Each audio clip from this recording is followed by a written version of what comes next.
warahmatullahi wabarakatuh. Innal hamdalillah nahmaduhu wa nasta'inuhu wa nastaghfiruhu wa nu'minu bihi wa natawakkalu alayhi wa na'udzu billahi min shururi anfusina wa min sayyiati a'malina. May yahdihillahu fala mudilla lahu wa may yudlilhu fala hadiya lahu.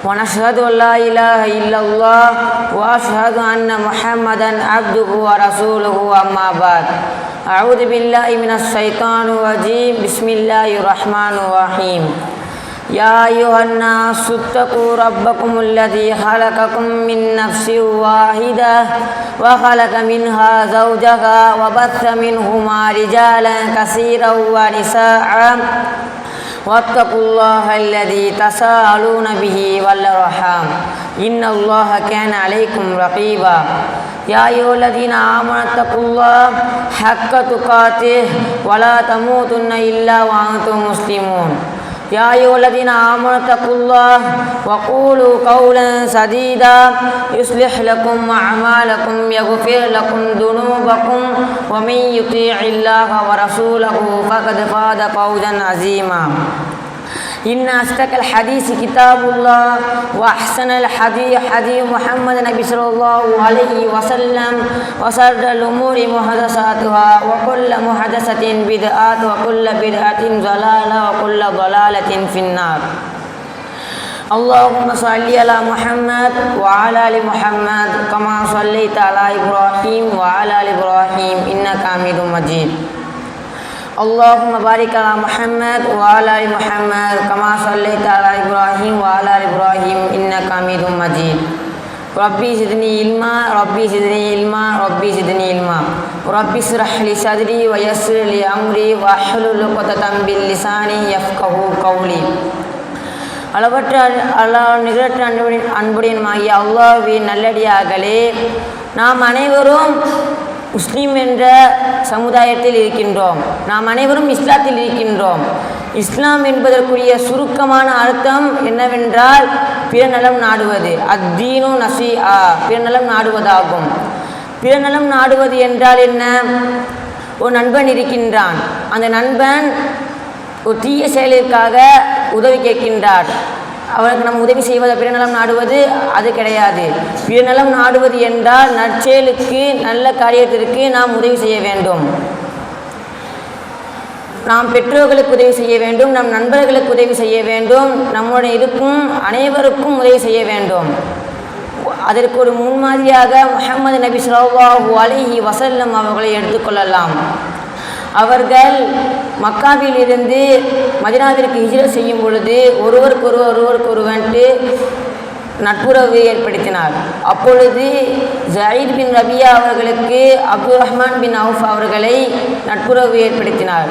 அப்பொழுது ஜயீத் பின் ரபியா அவர்கள் கூறினார்கள், இதோ என்னுடைய 2 வீடுகள், உனக்கு இதில் எது பிடித்திருக்கின்றதோ அதை எடுத்துக்கொள்.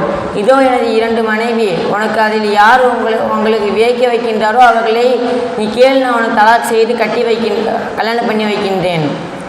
இதோ என்னுடைய சொத்துக்கள் உனக்கு அதில் பாதி பங்கு கொடுக்கின்றேன் என்று ஜயீத் பின் ரபியா அவர்கள் கூறினார்கள். பாருங்கள் எந்த அளவிற்கு இன்றைக்கு நம்முடைய நண்பர்கள் ஒரு சிறிய பொருள் கேட்டால் கூட நாம் அவர்களுக்கு தரவில்லை.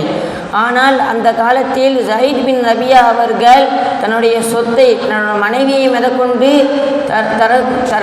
தருவதற்கு அவர் இருந்தார். அது மட்டுமல்ல, முஹம்மது நபி ஸல்லல்லாஹு அலைஹி வஸல்லம் அவர்களிடத்திலே ஒருவர் வருகிறார். வந்து, யா ரசூலுல்லாஹ், நான் போருக்கு வரலாமா என்று கேட்கிறார். அப்பொழுது முஹம்மது நபி ஸல்லல்லாஹு அலைஹி வஸல்லம் அவர்கள் கூறுகின்றார்கள், உனக்கு தாய் தந்தை யாரால் இருக்கின்றார்களா என்று கேட்கின்றார்கள். அப்பொழுது, ஆம், எனக்கு தாய் இருக்கின்றது என்று அந்த மனிதர் கூறுகின்றார். அப்பொழுது முஹம்மது நபி ஸல்லல்லாஹு அலைஹி வஸல்லம் அவர்களை போருக்கு அனுப்பவில்லை, மாறாக அந்த தாய்க்கு பணிவிடை செய்யத்தான் அனுப்பினார்கள். பாருங்கள், நாம் பிறருக்கு, முக்கியமாக நம் தாய் தந்தைகளுக்கு, நம் பெற்றோர்களுக்கு நாம் நல்ல நாடக்கூடியவனாக இருக்க வேண்டும். அது மட்டுமல்ல, முஹம்மது நபி ஸல்லல்லாஹு அலைஹி வஸல்லம் அவர்கள் கூறினார்கள், முகமது நபி ஸல்லல்லாஹு அலைஹி வஸல்லம் அவர்களிடத்திலே ஒரு நபர் வருகின்றார். வந்து, யா ரசூலுல்லாஹ், என்னுடைய உறவினர்களுக்கு நான் உதவி செய்கின்றேன். நான் அவர்களிடத்தில் அன்பாக நடந்து கொண்டேன். ஆனால் அவர்கள் என்னிடத்தில் கோபமாக நடந்து கொண்டார்கள், எனக்கு உபத்திரம் செய்கின்றார்கள், எனக்கு கஷ்டத்தை கொடுக்கின்றார்கள் என்று அந்த மனிதர் முஹம்மது நபி ஸல்லல்லாஹு அலைஹி வஸல்லம் அவர்களிடத்திலே சொல்கின்றார்.